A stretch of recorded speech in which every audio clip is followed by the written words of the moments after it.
patay ang isang high-value individual na sangkot umano sa iligal na droga matapos makipagpalitan ng putok sa mga operatiba ng Philippine National Police sa ikinasang bypass operation sa Maguindanao del Norte, kung saan nasamsam ang tinatayang 1.7 milyong pisong halaga ng hininalang shabu. Patrolwoman Angela Bandarlipe sa report. Nakumpiska ang 1,700,000 peso halaga ng shabu sa isinagawang bypass operation ng Dato Udin Sinsuat Municipal Police Station na nauwi sa isang engkwentro at nagresulta ng pagkasawi ng isang high-value individual na suspect sa poblasyon Balikan, Dato Udin Sinsuat, Maguindanao del Norte nito lamang 11 ng Oktubre taong kasalukuyan. Kinilala ni Police Lieutenant Colonel Esmail Madin, Chief of Police ng Dato Udin Sinsuat, ang nasawing suspect na si alias Dats, 25 anyos, na taga-barangay Berdato Angal Midtimbang, Maguindanao del Sur.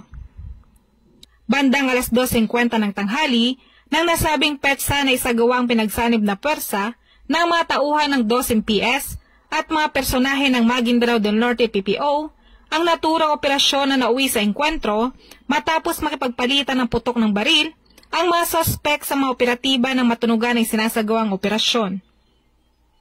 Napatay ang isa sa mga suspect at nakuha mula rito ang 5 piraso ng heat cell transparent plastic sachet na naglalaman ng hinihinalang shabu na tumitimbang na humigit kumulang 250 gramo na may tinatayang halagang 1,700,000 pesos, bypass money, 1,000 piso bill, 3 bundle ng budol money at 3 basyo ng balang mula sa pinaniwalaang .45 caliber firearm ang natagpuan sa pinangyarihan ng engkwentro.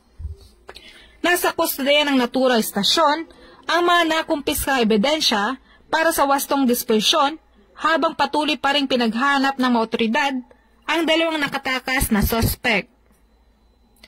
Muling pinagtitibay ng Police Regional Office Bangsamoro Autonomous Region sa pamumuno ni Police Brigadier Jason C. D. Guzman, Regional Director ng ProBar, ang kanilang dedikasyon sa mas pinagtinang kampanya laban sa illegal na droga at nanawagan sa publiko na manatiling mapagmatsyag at makipagtulungan sa mga otoridad upang mapanatiling ligtas ang komunidad ng Bangsamoro. Mula rito sa Rio ng Bangsamoro, ako ang iyong PNN correspondent, Patrolwoman Angela Bandarlipe, alagad ng batas, tagataguyod ng Balitang Pulis.